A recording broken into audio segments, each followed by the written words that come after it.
Labas rytas, mėlyjei. Atvirai pasakius, tai šį rytą labai tingėjau eiti, bet kai gimė tema, apie kurią galėjau su jumis pasidalinti, o dar prisiminiau, kad vakar visą dieną pustė, tai toks smalsumas užėjo pažiūrėti, kaip atrodo miškelį. Ir iš tikrųjų, po truputį klampoju, o medžiai ir šakos eglių labai stipriai aplipę sniego, grožės pasaka. Žodžiu, fantastika. Taip kad žygiuokit į miškelį visą laiką.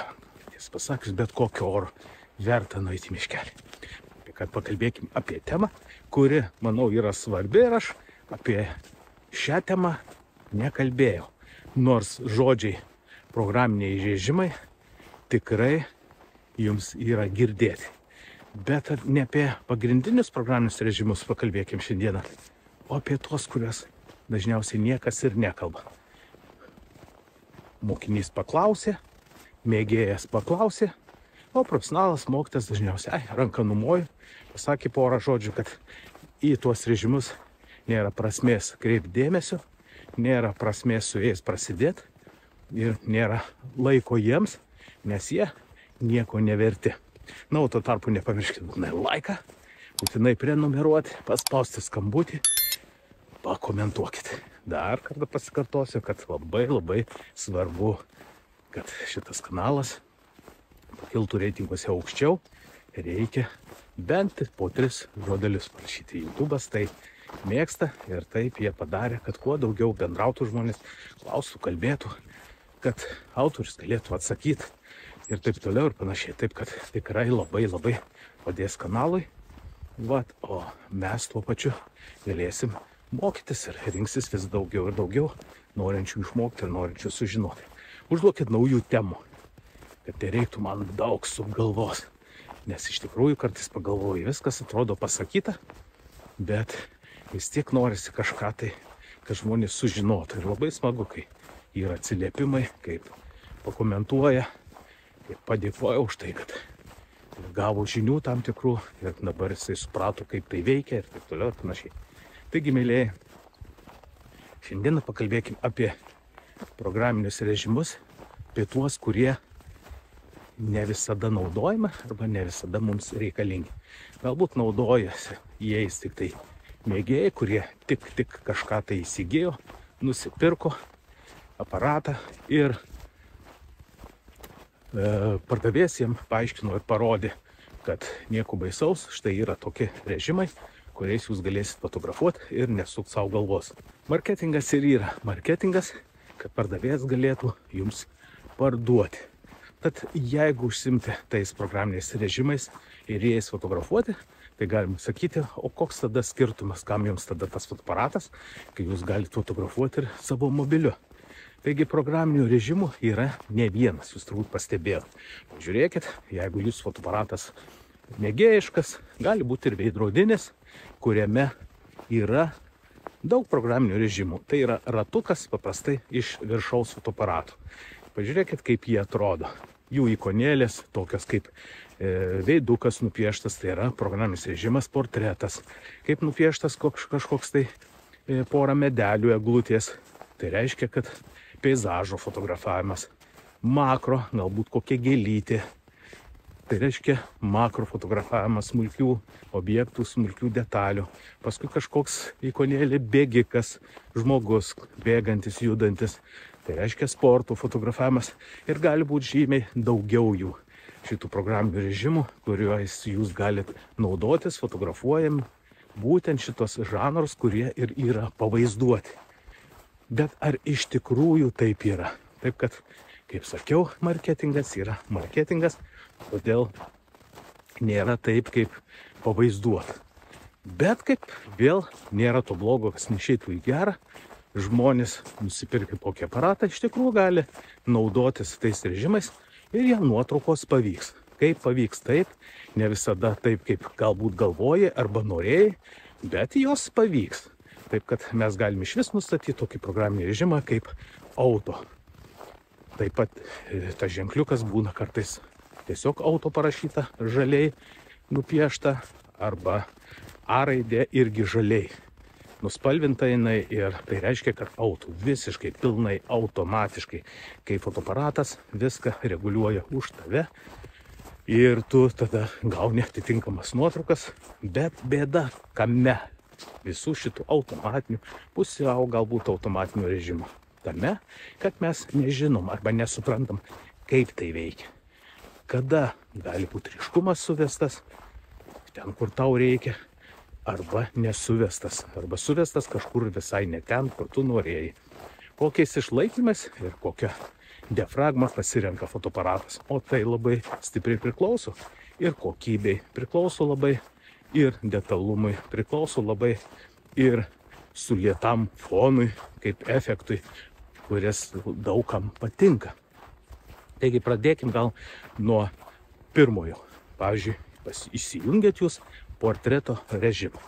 Kaip jisai dabar veikia? Kaip jis turėtų veikti? Įsivaizduojat, kad jūs fotoaparatą nusipirkot ir ant to fotoaparato yra objektyvas 18-55. Tai dažniausiai toks būtų.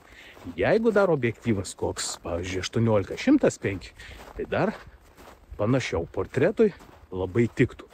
Bet aparatas įjungus šį režimą, jisai jums nepasuks objektyvo, tai yra nepriartins, tarkim, iki 105, kad jūs galėtumėt fotografuoti portretus. Atsiminkit vieną dalyką, kad portretam fotografuoti arba tikras portretinis objektyvas, kada artinimas yra 85 mm. Taip yra, toks yra specialus portretinis vadinamas objektyvas. Tad fotografuojant portretu, režimo portretą, jum aparatas jokiais būdais nepadarys pats portretų. Jūs, reiškia, turėsit žinoti tai, kad reikėtų priartinti, zoomą priartinti ir tada jums portretas gausis geresnis. Kita bėda, kad portretus fotografuojama su atvira diafragma. Tad jeigu jūs priartinsit, diafragma bus uždara. Tai reiškia, kad jūsų fonas liesis labai nedaug. Ir jūs negausit to efekto, kaip dažnai matot, kaip fotografuoja profesionalai ir ką jie gauna. Gerai, toliau. Sportas. Paimkim sportą. Sportui tik, tarkim, bet koks objektyvas. Jūs galite fotografuoti iš toliau, iš arčiau, bet kad galėtumėt sportą fotografuoti greičiau judantį, lėčiau judantį, jums parinks fotoaparatas atitinkamą išlaikymą. Bet ar jis parinks tokį išlaikymą, kokį jums reikia? Nes kartais gali būti, kad jūs fotografuosit ne šiaip ten judantį žmogų, bet gali būti, kad fotografuosit labai greitai judančią mašiną. Ir tą išlaikymą, kurį jisai parinks, tai yra fotoaparatas. Greičiausiai, kad jo neužtęs ir nuotrauka bus sujudėjus. Arba atvirkščiai, užfiksuota, sustabdytas kadras, kai tuo tarpu jūs norėjot, kad nuotraukai atspindėtų greičio įspūdį. Tai štai, atrodytų apie du režimus trumpai pakalbėjau ir jau turbūt aišku jums darosi, kad tai, ką daro fotoaparatas automatiškai, jums gali visai netikti. Tiesiog negausi to, ką jūs gaunat, žiūrėdami į profesionalų fotografų nuotraukas. Būtent tai žanrais, ar ne? Turbūt geriausiai atitiktų programinį režimą, kuriame yra ikonėlė peizažas. Tai štai, ten viskas atitinka ir objektyvas, su kuriuo jūs nupirkot fotoaparatą, ir diafragma atitinka, uždaro tiek, kiek reikia ir tiesiog viskas tinka labiausiai. Bet jeigu jūs pasirinksit makro programinį režimą, dabar reiktų vėlgi galvoti, čia panašiai kaip su tuo portretiniu. Makro fotografuoti yra specialūs objektyvai, vadinami makro. Jūs sakysit, tai va, aš nusipirkau objektyvą, tai yra man pardavės. Objektyvą pardavė, kuriame yra ir makro funkcija. Mėlėjai, dar turbūt pasikartosiu kartą, kad makro fotografavimui yra specialūs objektyvai skirti makro fotografavimui. Tai, kad parašyta ant jūsų objektyvo makro, tai nereiškia, kad jisai makro. Vėlgi grįžtam prie to pačio marketingo ir štai tai, kad ten makro yra, tai vienas dalykas, bet ar tikrai makro galėsit fotografuoti? Visų pirmiausia, turbūt suprantat, makro fotografuoti yra smulkios kažkokios detalės, galbūt vabaliukai, galbūt kažkas kitas, bet mes suprantam, kad mums svarbu yra nufotografuoti kiek įmanoma iš arčiau, kad matytume, kad būtent tos musės traubliuką, ar ne, arba kokį apžėlusį uodą. Bet dažniausiai su to objektyvu nepavyks to padaryti, todėl kad jisai nėra skirtas fotografavimui, makro fotografavimui. Ir štai atrodo tie režimai, kurie pavaizduoti ant fotoaparato, kiek daug jums duoda galimybių, bet tuo pačiu neina padaryti tai, dėl ko jie skirti. O čia jau reiktų daugiau žinių ir išminties. Čia reiktų supratimo, kam yra reguliuojama diafragma, kam reguliuojamas išlaikymas, kam reguliuojamas jautrumas, kokie ir kam skirti yra vienokie ar kitokie objektyvai. Štai šitos žinios mums padeda suprasti, kaip visa tai veikia. Ir tada mes numojam ranką į tuos automatinius programinius režimus ir sakom, nu, iš bėdos gali savo liauškint ir kažkas gausis. Bet tai, ko tu nori, greičiausiai nesigaus. Fotografija tai ir yra svarbiausia, kad nustatyti fotoaparatą taip ir nukreipti fotoaparatą ten ir sudaryti kompoziciją taip, kad jinai žiūrėtųsi ir kad ten būtų ryšku, kur tau reikia, kad būtų nustatyta tinkama ekspozicija, ne per šviesu, ne per tamsu. Ir taip toliau ir panašiai. Taigi šitie nustatymai mums reikia žinoti ir tada viskas labai, labai paprasta. Atsakysi, bet tai kiek reikia daug žinių? Iš tikrųjų nėra daug žinių. Mums reikia žinoti 3 turbūt pagrindinius režimus ir tavo nuotraukos pasikeis. Ir tavo nuotraukos keisis, kodėl? Todėl, kad tu suprasi, ką reikia daryti, kodėl reikia reguliuoti diafragmą, kodėl objektyvas geriau šviesesnis nei tamsesnis, kodėl keisti išlaikymą, kad galėtum gauti gražų greičių įspūdį, kad makro gautųsi ir matytųsi visos detalės ir taip toliau ir panašiai.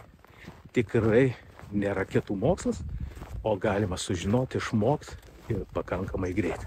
Taigi, jeigu tau įdomu pasidarė, tai pas mane galima mokytis net 2 būdais. Pirma, tai savarankiškai, antra, individualiai. Savarankiškai ne 10 temų video formate, kaip gali įsigijęs mokytis pats ir būdamas kur nori, kada nori ir kiek nori, be ribų.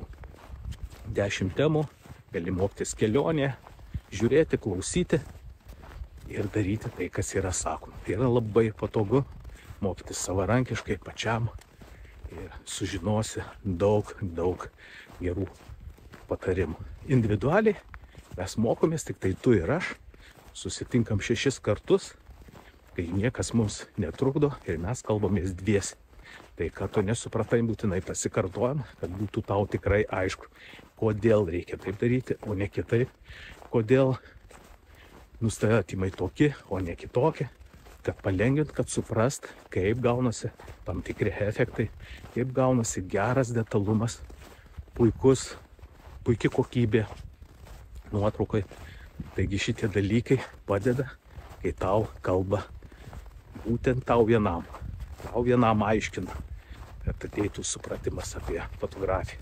Taigi individualus tai yra visai kitas lygis, todėl ir dažniausiai mokiniai, dažniausiai žmonės nori mokytis, kad jam paaiškytum būtent asmeniškai.